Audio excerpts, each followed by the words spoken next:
Paano nga ba mag-checkout or magbayad sa Shopee gamit ang iyong Gcredit?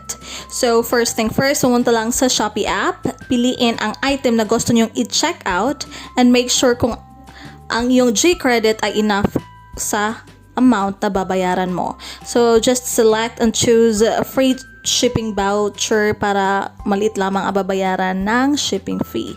And then, you need to select payment method. Here we will choose cash on delivery, nope, but we will use payment center or e-wallet through Gcash. Click nyo lang po yung Gcash. And then, when you place your order, dadalhin kayo dito sa page na ito kung saan makikita mo yung email address. Okay? And tap pay, and then you will be routed to your Gcash account. And then, you need to input your number, Gcash number of course. Makikita mo dyan yung amount due. And then, once you input your number, click next, and then log in to pay with Gcash. And then, an one-time PIN or the OTP will be sent to your mobile number.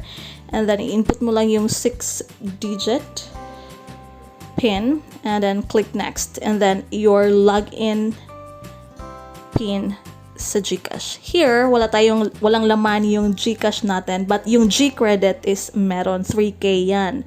And then you need to pay the through 2,306 through Gcredit. So just check that one and then click confirm.